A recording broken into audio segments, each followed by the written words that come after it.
kemarin-kemarin ini kan sedangkan dia jauh dari model-model bajunya dengan polisi, kadang-kadang ada ditemukan security atau satpam yang bertindak seakan-akan polisi.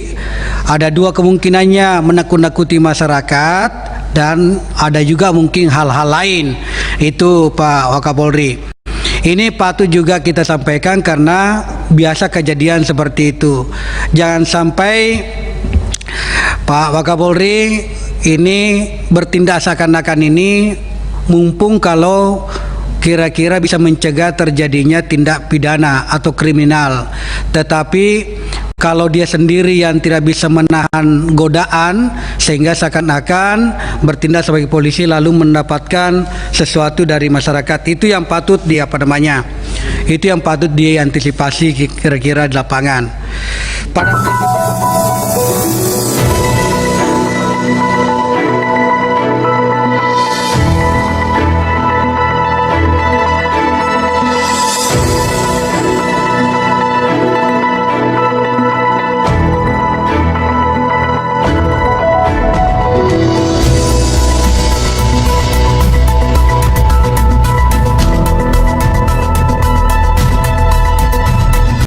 Selanjutnya kami persilahkan Pak Supriyansa dari fraksi Partai Golkar.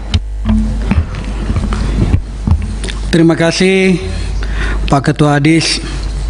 Bismillahirrahmanirrahim. Assalamualaikum warahmatullahi wabarakatuh. Pimpinan dan anggota Komisi 3 yang saya hormati, baik yang langsung maupun virtual, yang saya hormati mitra kerja Komisi 3, Pak Jaksa Agung, Pak Ketua KPK, dan Pak Wakapolri. Yang saya ingin sampaikan kepada Pak Wakapolri, yang sebagaimana yang terjadi dalam berita-berita di tengah-tengah masyarakat, banyak yang mempersoalkan soal baju Pan Swakarsa yang sebagaimana undang-undang atau peraturan kepolisian nomor 4 tahun 2020 di situ dijelaskan tentang Pan Swakarsa, di mana bajunya direncanakan mirip-mirip dengan baju polisi.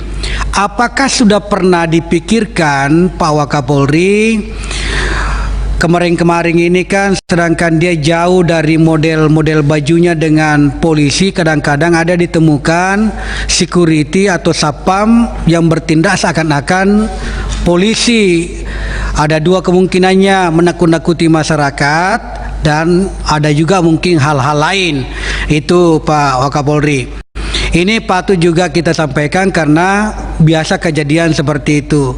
Jangan sampai Pak Wakapolri ini bertindak seakan-akan ini mumpung kalau kira-kira bisa mencegah terjadinya tindak pidana atau kriminal. Tetapi kalau dia sendiri yang tidak bisa menahan godaan sehingga seakan-akan bertindak sebagai polisi lalu mendapatkan sesuatu dari masyarakat, itu yang patut itu yang patut diantisipasi kira-kira di lapangan. Kami persilakan Pak Wakapolri. Menjawab pertanyaan-pertanyaan yang diajukan kepada Polri, kami jawab sekaligus. Tadi juga ada pertanyaan sebenarnya dari Pak Supriyansa juga terkait dengan Pan Swakarsa ini. Jadi kami jelaskan secara historis bahwa lahirnya Satpam itu telah membantu Polri dalam mengemban tugas fungsi kepolisian terbatas. Kalau secara yuridisnya kita bisa melihat di Undang-Undang Nomor 2 Tahun 2002, kemudian PP-nya Nomor 43 Tahun 2012 tentang tata cara Korwas, Bintang Kursus, PPNS, dan Perpol Nomor 4 2020 tentang Pan Swakarsa. Nah, tentunya mengapa kita memasukkan ini ke dalam satu peraturan kepolisian. Nah, ini merupakan penjabaran sebenarnya daripada Undang-Undang 2 itu sendiri. Kemudian pertanyaannya ada juga tadi Pak Supriyansa juga menanyakan kenapa kok pakaiannya sama. Sebenarnya di sini kita ingin membangun kedekatan emosional dalam upaya membangun sinergitas antara Polri dan Satpam sebagai pengemban fungsi kepolisian terbatas. Kemudian juga membangun kebanggaan dan kemuliaan profesi Satpam sebagai pengemban kepolisian terbatas. Kemudian menciptakan efek jera dan menghilangkan jahat dengan penggelaran Satpam di masyarakat.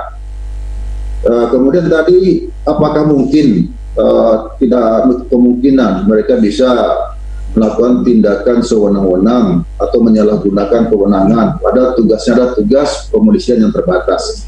Nah, oleh karena itu dalam hal ini Polri sudah melakukan langkah-langkah antisipasi. Langkah-langkah antisipasinya adalah yang pertama, Polri telah membangun aplikasi BOS, Binmas Online System, yang berisi data tentang BUJP, data Satpam, dan sistem laporannya. Sehingga kita mengetahui mana tidak Satpam itu dan dibantu kasih siapa, kita bisa mengetahui secara langsung. Kemudian Satpam juga dibentuk pelatihan dan diberikan ijazah, KPA, dan tanda. Nah, sistem kerja Satpam yang diatur itu dikelola oleh BUJP.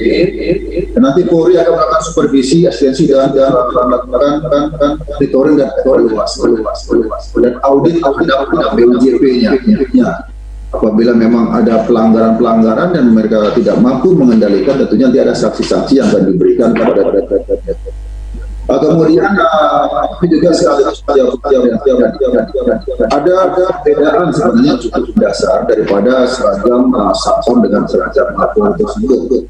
Dari pertama itu dari tabel nama, nomor register dan Satpam berwarna putih, itu berbeda dengan emblem, program rah baju, tanda kewenangan, pin kualitas Satpam, tanda kepangkapan, BUJP dan Polri selaku pembina. Ini juga berbeda tentunya dengan yang ada di Polri. Kalau Polri itu di Tribrata, mereka menggunakan badge-nya seperti Satpam punya. Pangkatnya juga tentunya tidak menggunakan pangkat Polri. Itu pangkatnya adalah yang mereka miliki sesuai dengan yang sudah diatur di dalam peraturan kepolisian. Kemudian warna bajunya juga itu mereka lebih terang dengan gradasi 32%. Ini yang sudah kita lakukan antisipasinya. Kami kasih masukan dari Pak Didi dengan Pak Supriyansa terkait Satpam ini tentunya. Maaf dari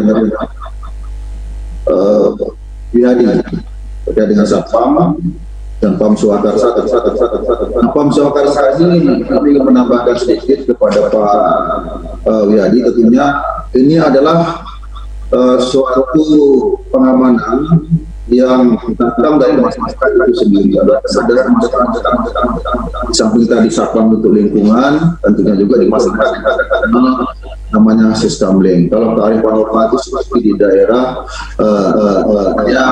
dalam tujuannya semata-mata adalah pemeliharaan dan ketertiban masyarakat, karena masyarakat ikut berpartisipasi aktif.